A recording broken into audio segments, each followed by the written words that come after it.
Hello नमस्कार, Radhe Radhe, good evening my dear student. उम्मीद करते हैं आप सभी स्वस्थ और मस्त होंगे। मैं हार्दिक यादव आपका आपके यूट्यूब चैनल संस्कृत क्लासेस पर ढेर सारा स्वागत एवं अभिवादन करते हैं। उम्मीद करते हैं आपकी पढ़ाई शानदार और लाजवाब चल रही होगी।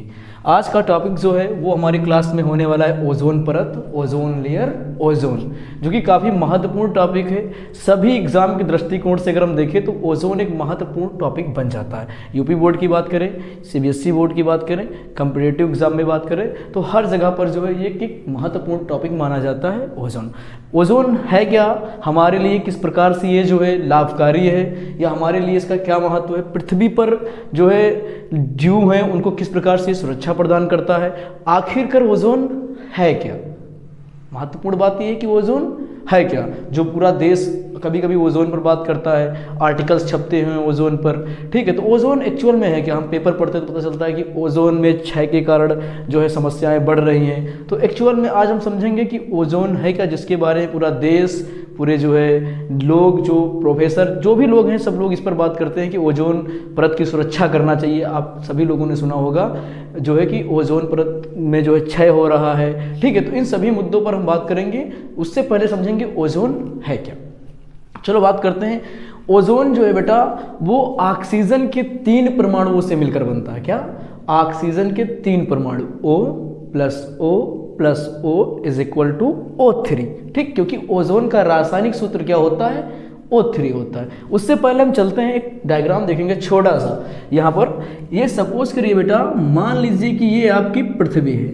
आशा करते हैं आप सभी को दिख रहा होगा कि ये क्या है, पृथ्वी है, ठीक। अब इस पृथ्वी से, पृथ्वी की सतह से, मतलब हम जहाँ पर खड़े हैं, ठीक, पृथ्वी है, उस पृथ्वी की सतह से अगर हम 16 किलोमीटर ऊपर तक जाएंगे तो हमें जो है पृथ्वी का एक मंडल मिलेगा जिसे हम कहते हैं क्षोभ मंडल। क्या कहते हैं? यहाँ से चलने पर, यहाँ से चलेंगे 16 किलोमीटर तो एक मंडल मिलेगा, जिस मंडल को हम लोग कहते हैं क्षोभ मंडल, ठीक है। क्षोभ मंडल के ऊपर एक मंडल आता है बेटा जिसे हम कहते हैं संताप मंडल। यानी पृथ्वी की सतह से अगर हम 50 किलोमीटर आसमान की तरफ, ऊपर की तरफ जाएंगे, ठीक है। थोड़ा मैं पृथ्वी को नीचे बना देता हूँ, अब आप देखनी है इस तरीके से इसको। मान लीजिए मैंने यहाँ पृथ्वी से अगर 16 किलोमीटर आसमान की तरफ जाएंगे तो मुझे एक मंडल मिलेगा। वो मंडल क्या होगा बेटा? क्षोभ मंडल होगा। कौन सा मंडल होगा? क्षोभ मंडल होगा। फिर दोबारा अगर हम पृथ्वी की सतह से 50 किलोमीटर जाएंगे, 50 किलोमीटर यानी कि यहाँ पर आएंगे तो ये क्या मिलेगा बेटे? हमें समताप मंडल मिलेगा। क्या मिलेगा? समताप मंडल। उसके बाद बेटा और भी मंडल आते हैं, बाह्य मंडल आएगा, तो वो हमें समझने की जरूरत वहां पर नहीं है। यहाँ पर इतना ही हमारे काम का है, उतना ही समझेंगे। यानी पृथ्वी की सतह से अगर हम 50 किलोमीटर ऊपर जाएंगे तो जो मंडल मिलेगा उस मंडल को हम कहते हैं समताप मंडल। अब समझना बेटा, समताप मंडल में ही आपकी ओजोन परत पाई जाती है। सर वो कैसे? पृथ्वी की सतह से अगर हम जाएं, पृथ्वी की सतह से 16 किलोमीटर से लगाकर 35 किलोमीटर तक, यानी क्षोभ मंडल की बाद से जो परत शुरू होगी और समताप मंडल में 35 किलोमीटर तक जाएगी। यानी कि क्षोभ मंडल के खत्म होते ही 35 किलोमीटर की ऊंचाई तक कह सकते हैं कि पृथ्वी की सतह से 16 किलोमीटर से लगा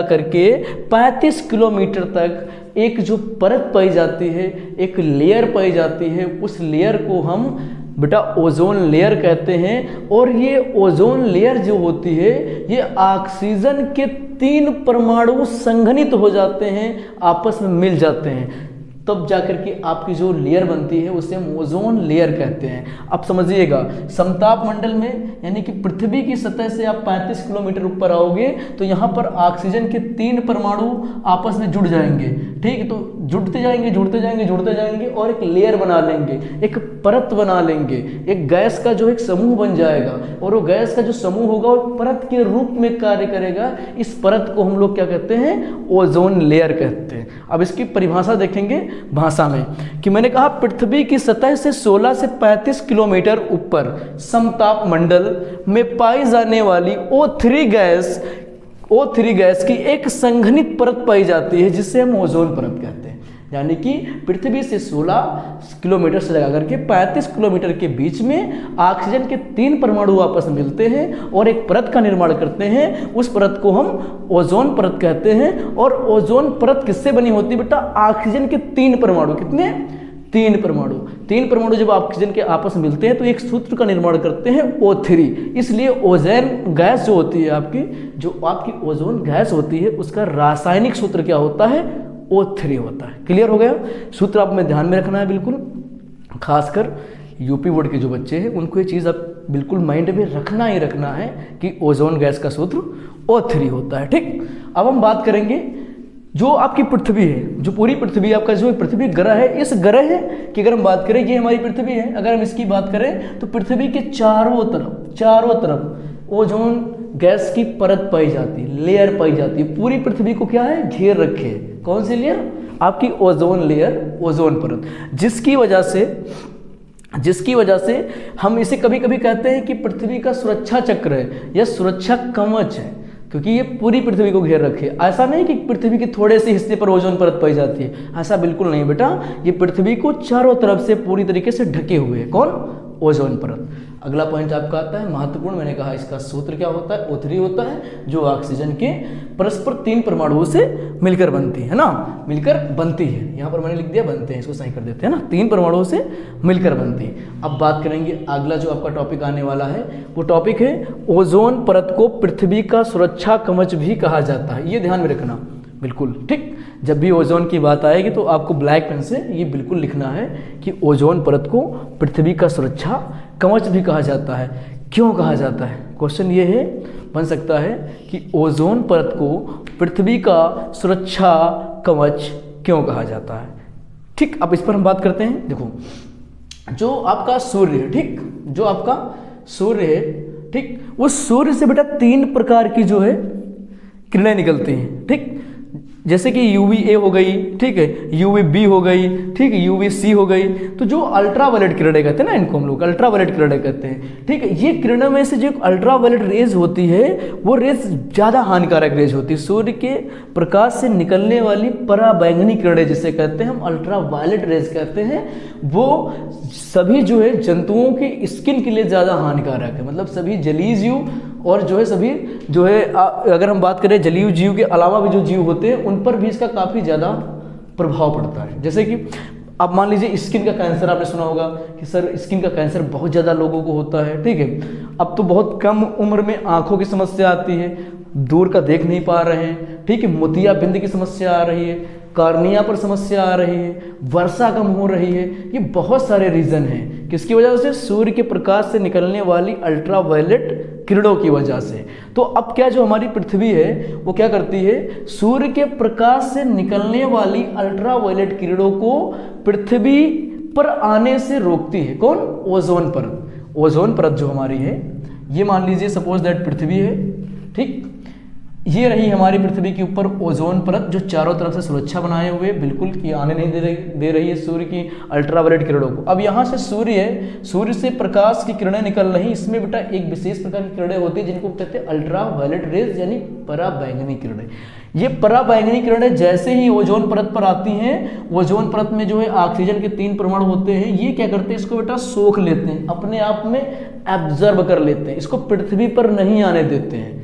क्यों नहीं आने देते? क्योंकि ये क्या करते हैं? इसको सोख लेते हैं अपने अंदर। अगर ये सीधे पराबैंगनी किरणें पृथ्वी पर आना शुरू हो जाएंगी तो जितने छोटे छोटे जीव हैं वो तो मर ही जाएंगे, प्लस जो बड़े जीव हैं उनमें स्किन रोग बहुत मात्रा में हो जाएंगे। कह सकते हैं ज़्यादा से ज़्यादा स्किन रोग हो जाएंगे, आंखों की समस्या हो जाएगी, वर्षा नहीं होगी, जलीय जीव मर जाएंगे। ये तो काफ़ी ज़्यादा समस्या जो है हमारे पारितंत्र में देखने को मिलेगी, यानी कि आपका वातावरण पूरी तरीके से डैमेज हो जाएगा। ठीक, तो ये जो आपकी ओजोन परत है, इसका सबसे महत्वपूर्ण कार्य क्या है? सबसे महत्वपूर्ण कार्य यही है कि ये सूर्य से निकलने वाली पराबैंगनी किरणों को अवशोषित कर लेती है और पृथ्वी पर आने से रोक देती है।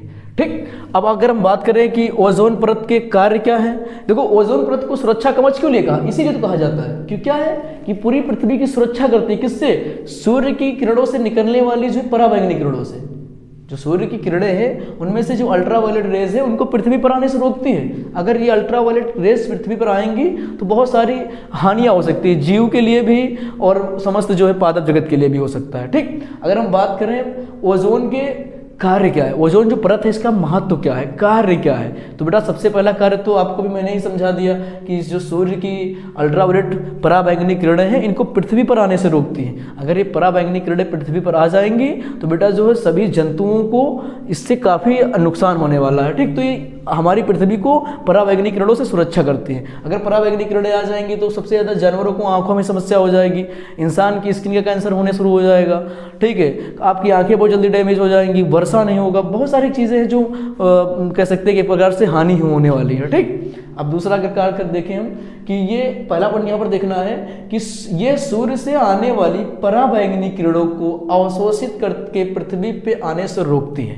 ठीक, ये पहले अपने अंदर ही सोख लेती है, जो हानिकारक किरणें निकलती हैं सूर्य से वो ओजोन अपने अंदर ही खींच ले, सोख लेती है, समा लेती है। अगर वो पृथ्वी पर आएगी तो उसका नुकसान ज़्यादा हो सकता है। ठीक, ओजोन परत की जो मोटाई होती है, अब ये ध्यान में रखना, ओजोन परत की जो मोटाई होती है इसको हम किस में नापते हैं, ये इंपॉर्टेंट है, ये इंपॉर्टेंट है, डब्सन यूनिट, डीयू में, है ना, किसमें, डीयू में नापते हैं, जिसे हम डब्सन यूनिट भी कहते हैं। अब बात आती है कि मतलब ओजोन परत हमारे लिए इतना महत्वपूर्ण है कि पूरा विश्व जो है ओजोन दिवस मनाता है। क्वेश्चन से कॉम्पिटिटिव एग्जाम में पूछा जाता है कि ओजोन दिवस कब मनाया जाता है। ठीक, हम चाहते हैं कि ऐसा क्वेश्चन यूपी बोर्ड में भी पूछा जाए, आप लोगों से पूछा भी जाता है और पूछा भी जाए, इस बार भी पूछा जाए। ठीक है, कि हर साल 16 सितंबर को विश्व ओजोन दिवस मनाया जाता है कि पूरी पृथ्वी को ये सुरक्षा प्रदान करती है, समझ रहे हो, तो इसलिए पूरा विश्व इसको मनाता है ओजोन दिवस, चाहे अमेरिका हो चाइना हो, सब लोग मनाते हैं क्योंकि वो भी लोग तो पृथ्वी पर ही हैं। अगर उनके यहाँ की ओजोन परत खत्म हो जाएगी तो उनके तो यहाँ पर कैंसर हो जाएगा सबके। ठीक है, तो हर साल 16 सितंबर को विश्व ओजोन दिवस मनाया जाता है। यूपी बोर्ड के सभी बच्चे बिल्कुल इसको ध्यान में रखें। ठीक, अब बात करते हैं ओजोन छिद्र। आपने सुना होगा कि ओजोन परत में होल हो गया है, छेद हो गया। बेटा ऐसा नहीं है कि ओजोन परत में होल हो गया है। सभी लोग कहते हैं ना कि देखो ओजोन परत में छेद का मतलब ये नहीं है कि उसमें होल बन गया है, ऐसा बिल्कुल नहीं।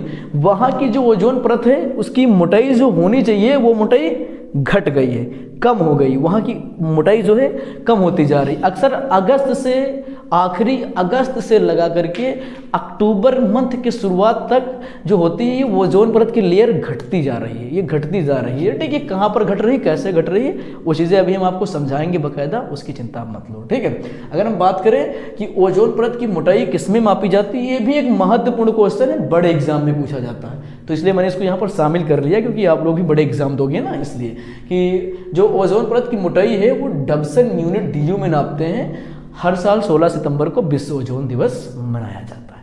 ठीक, ओजोन छिद्र, ओजोन परत की मोटाई का कम होना, जो ओजोन परत की मोटाई है उसमें क्या हो रही है, कमी हो रही है, उसको ही हम लोग क्या बोल देते हैं बेटा, ओजोन छिद्र बोल देते हैं, ओजोन होल बोल देते हैं। अब बात करें अंटार्कटिक क्षेत्र में, जो आपका अंटार्कटिक क्षेत्र है उस क्षेत्र में क्या हो रहा है बेटा, थोड़ा सा ओजोन परत में जो कह सकते हैं ओजोन की जो परत है वो पतली हो रही, तो कहते हैं कि ओजोन छिद्र कहाँ पर है, तो ये जो अंटार्कटिक क्षेत्र है आपका वहाँ पर ओजोन होल देखने को मिल रहा है, वहाँ पर ओजोन छिद्र पाया जाता है क्योंकि वहाँ की जो ओजोन परत है जितनी सामान्यतः मोटी होनी चाहिए वहाँ पर उतनी मोटी नहीं है, वहाँ पर ओजोन परत पतली हो गई है। ठीक, उसी को हम लोग बोल देते हैं ओजोन क्षेत्र बोल देते हैं, ओजोन होल बोल देते हैं। हालांकि इसका मतलब ये नहीं कि उसमें जो है छेद हो गया, ऐसा नहीं, वहाँ की परत जो हो गई पतली हो गई है ना। अब बात करते हैं ओजोन परत में जो है ये क्यों हो रहा है, मतलब ओजोन परत ओजोन छिद्र क्यों हो रहा है, ओजोन होल क्यों हो रहा है, क्यों ओजोन परत पतली होती जा रही है। तो बेटा सबसे बड़ा रीज़न यही है CFC, क्लोरोफ्लोरोकार्बन। ठीक, जो बेटा आपका क्लोरोफ्लोरोकार्बन है ये ओजोन परत को कमजोर करता जा रहा है, सबसे ज़्यादा कमजोर कर दिया है जिस क्षेत्र में, वो क्षेत्र कौन सा है, अंटार्कटिक क्षेत्र है आपका, जहाँ पर जिसको इन्होंने बिल्कुल कह सकते हैं कि पतला कर दिया है, जो समस्त जीव जाति के लिए हानिकारक है। ठीक, देखो जो प्रशीतक होते हैं AC और फ्रिज, जितने भी प्रशीतक लगाते हैं हम कमरे को ठंडा करने में, ठीक, जिससे हम गर्मी में कहते हैं ना कि हमारी कार में हो गया है ना, घर में हो गया है, बड़े बड़े हॉस्टल हो गए हैं, ठीक है, इन सभी जगहों पर क्या होता है बेटा, बड़ी बड़ी एसी लगी होती है ना, एसी प्रशीतक जो रूम को ठंडा करती हैं, ठीक। अब इनसे जो निकलती है गैस, वो कौन सी गैस होती है, क्लोरोफ्लोरोकार्बन होती है। और क्लोरोफ्लोरोकार्बन क्या करती है बेटा, ओजोन परत को कमजोर कर देती है, ठीक है। वहाँ पर वो जो है ऑक्सीजन के साथ O3 के साथ जो है रिएक्शन कर लेती है और एक ऑक्सीजन परमाणु को अलग कर देती है। तो वो तो जब आप बड़े स्तर पढ़ोगे तो आपको रिएक्शंस के बेस पर समझाया जाएगा। जो आपका टॉपिक है वो टॉपिक ये आप समझो कि क्लोरोफ्लोरोकार्बन जो है कहाँ से, एसी प्रशीतक से निकल करके जो आपके लगाए जाते हैं, जिनसे हमको ठंडी हवाएं प्राप्त होती हैं, उन सभी से जो निकल करके आपकी ओजोन परत को प्रभावित करते हैं, ठीक है। तो सबसे पहले ये जो है, अगर आपको ओजोन परत बचाना है तो एसी और जितने भी प्रशीतक हैं जो रूम को, एटमॉस्फेयर को ठंडा करते हैं, उनसे बिल्कुल दूरी बना लेना चाहिए। दूसरा क्या है, नाइट्रोजन मोनोऑक्साइड, ठीक। ये तो बेटा प्राकृतिक हो जाता है, कभी कभी नाइट्रोजन और ऑक्सीजन स्वतंत्र रूप से जो है अक्रिया करके बना लेते हैं। ये भी क्या करता है बेटा, आपकी ओजोन परत को प्रभावित करता है, ठीक। तो ये हमारे हाथ में है कि हम जितने भी प्रशीतक है वो कम से कम प्रशीतक लगाएं, ना लगाएं। अगर ये नहीं हो सकता तो कम से कम लगाएं, ठीक है। दूसरा क्या है, जो है इसके प्रभाव क्या पड़ते हैं। अगर मान लीजिए कि ओजोन परत कमजोर होती जा रही है तो उसके क्या प्रभाव पड़ते हैं। तो सबसे बेटा पहला होता है त्वचा का कैंसर, जो स्किन कैंसर होते हैं, ठीक है, वो इसी की वजह से होते हैं, कह सकते हैं ना। कार्निया प्रभावित होते हैं, इसको मोतियाबिंद भी बोलते हैं, ठीक है। बुजुर्गों में होता है ज़्यादातर, मोतियाबिंद हो जाता है। जलीय जीव भी प्रभावित होते हैं, ठीक है। कभी कभी आप देखो कुछ जानवर मरे पड़े होते हैं बाहर, ठीक है, तो रीज़न यही होता है, ठीक। अगला क्या है, वर्षा प्रभावित होती है। तो ऐसा बहुत सारे रीज़न है, आपका पर्यावरण पूरी तरीके से प्रभावित होता है ओजोन होल की वजह से। बचाना, इससे मतलब बचाव क्या क्या किया जा सकता है। तो सबसे पहले अधिक मात्रा में हमको वन लगाने चाहिए, ज़्यादा से ज़्यादा पेड़ लगाने चाहिए, ठीक है। दूसरा तो सबसे बड़ा रीज़न जो है उसी पर काम करना चाहिए, क्लोरोफ्लोरोकार्बन से बचना चाहिए, यानी किसी प्रकार का प्रशीतक हम यूज़ ना करें, या फिर ऐसा प्रशीतक यूज करें जो क्लोरोफ्लोरोकार्बन ना निकाले, ठीक। तो ये थी बेटा ओजोन गैस, जो काफ़ी महत्वपूर्ण है। आपको ध्यान में क्या रखना है कि पृथ्वी की सतह से 16 से 35 किलोमीटर के ऊपर का जो क्षेत्र होता है वहाँ पर ओजोन गैस पाई जाती है। ओजोन गैस कैसे बनती है, तो ऑक्सीजन के 3 परमाणु आपस में मिलते हैं तो ओजोन गैस का निर्माण करते हैं, जिसे हम O3 कहते हैं, ठीक। ये पूरी पृथ्वी को कवर करती है, इसलिए पृथ्वी का क्या कहलाता है, सुरक्षा कवच भी कहलाता है। और इसको हम डेसिबल यूनिट में नापते हैं। तो ये आप बिल्कुल ध्यान में रखना, नोट्स बना लीजिए, लगातार पढ़ते रहिए। फिर मिलते हैं एक नई वीडियो में। आप सभी का धन्यवाद।